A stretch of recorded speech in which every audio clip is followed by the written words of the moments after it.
Special judicial magistrate of first class judge ముందు వాగ్మూలం. ఇప్పటికీ పూర్తి వివరాలు చెప్పడం జరిగింది. విజయ్ పాల్ బెయిల్ ద్వారా బయటకు వచ్చారు. కస్టోడియల్ టార్చర్ కేసులో విజయ్ పాల్ ప్రధాన సూత్రధారి.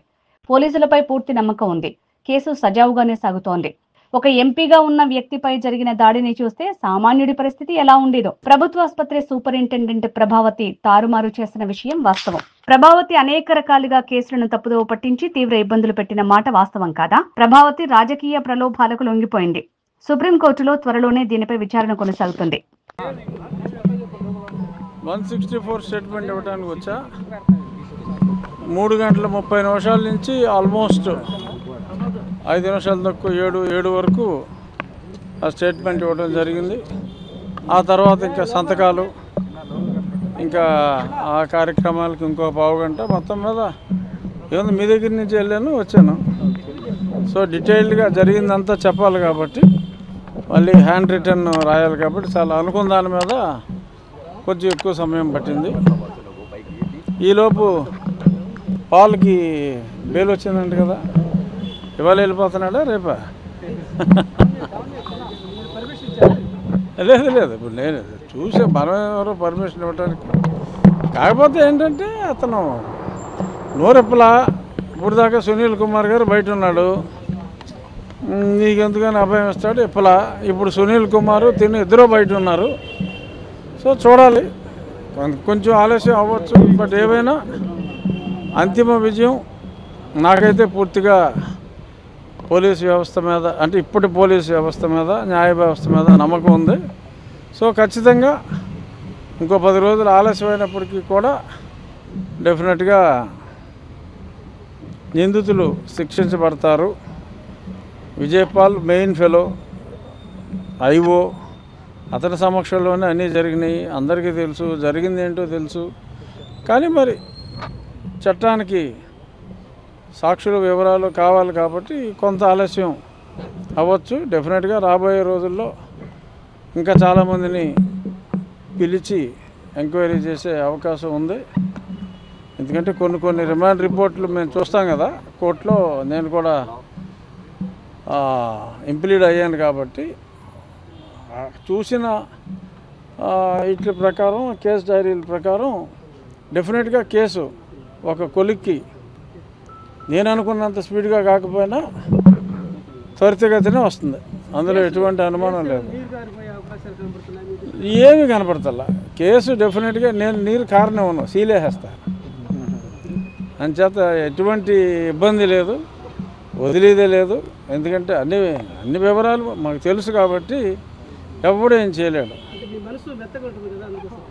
లేదు ఒకప్పుడు ఉండేది, ఇప్పుడు బాగా స్ట్రాంగ్ అయింది.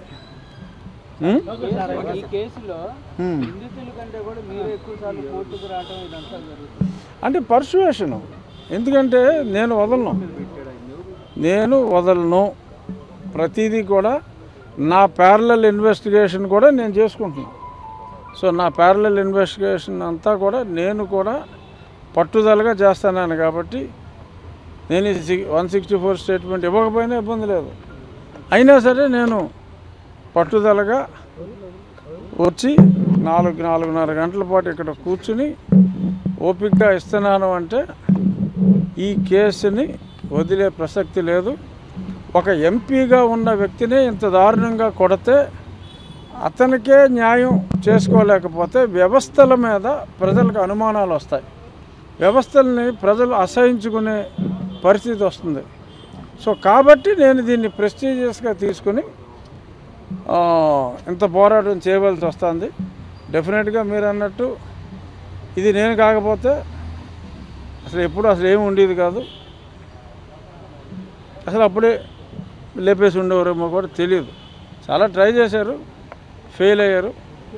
డెఫినెట్గా న్యాయం జరుగుతుంది.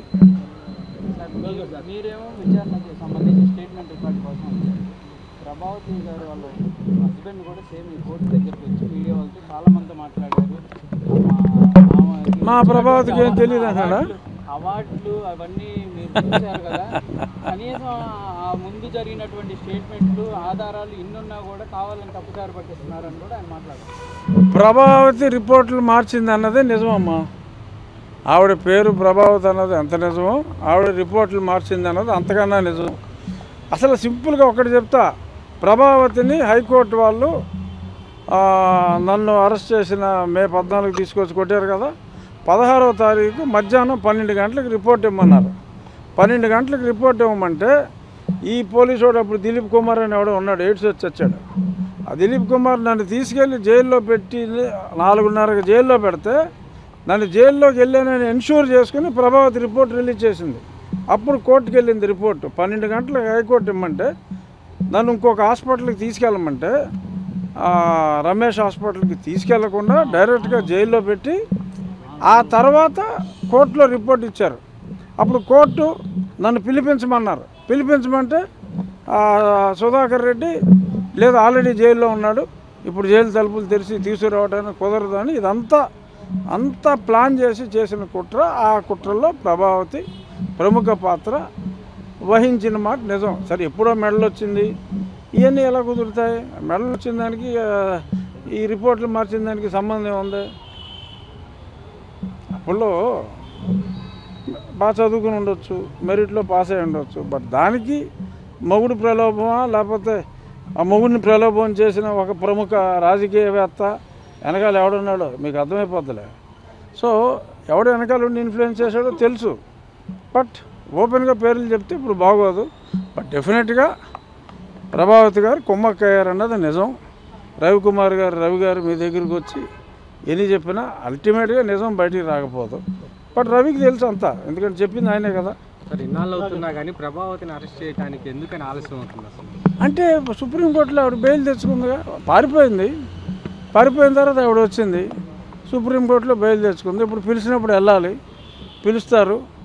ఇప్పటికీ కూడా నిజం చెప్పకపోతే సుప్రీంకోర్టులో ఇంకొక 3 వారాల్లో వస్తుంది. నన్ను కౌంటర్ ఏమన్నారు, మా కౌంటర్ కూడా వేస్తాం. దాని తర్వాత 2 వారాల్లో ప్రభావతి గారు కౌంటర్ వేయాలి. మరి ఆవిడ కూడా బాగా రిచ్ లేడీ అనుకుంటా, బాగా సీనియర్ కౌన్సిల్ 10-15 లక్షలు తీసుకునే వాళ్ళని ఎంగేజ్ చేశారు. సో అప్పుడు ఆవిడ కోఆపరేషన్ ఉంటే ఇక్కడ ఆ బెయిల్ కంటిన్యూ అవుతుంది. ఆవిడ కోఆపరేట్ చేయకపోతే సేమ్ ఇలాంటిదే చిలకలూరు బ్యాట్లో విడుదల రజనీ గారికి ఒక వ్యక్తి సేమ్ ఇలాగే టార్చర్ చేశారు స్టేషన్లో అంటే కేసు పెట్టారు సార్. వెంటనే ఎఫ్ఐఆర్ కూడా నమోదైపోయింది. కానీ మీ కేసులో మాత్రం ఇప్పటి వరకు ఎవరైతే A5 వరకు ఉన్నారో వాళ్ళని విచారణకే పిలుస్తున్నటువంటి పరిస్థితులు లేవు. నువ్వు చెప్పింది నిజం, ఏం చెప్పమంటావు? నువ్వు చెప్పింది నిజం, ఆలస్యం జరుగుతున్న మాట నిజం.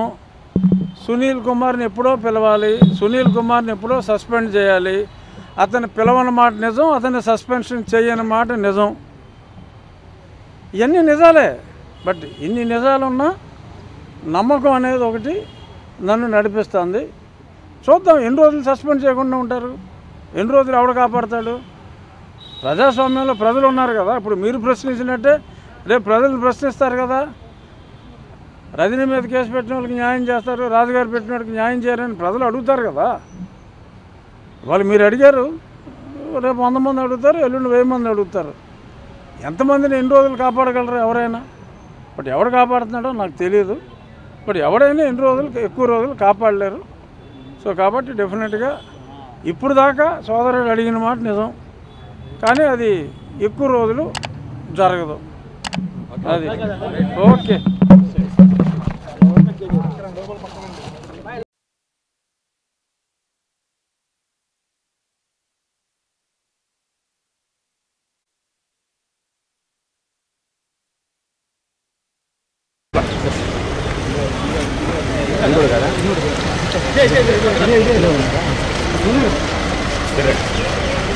సార్ ప్లీజ్ ఓపెన్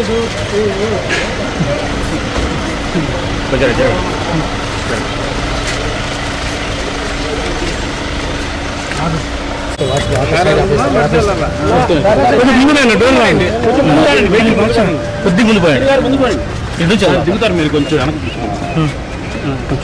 కొంచెం వెనకరండి. మీరు వెనక్కి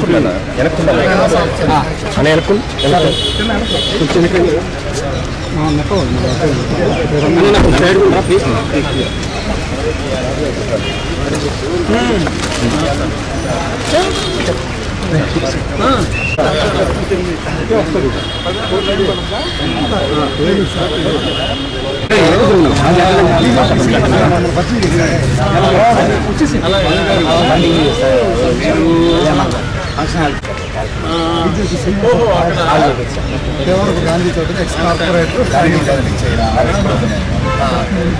ఏలూరు నాగేశ్వరరావు మల్లికార్జునరావు గారు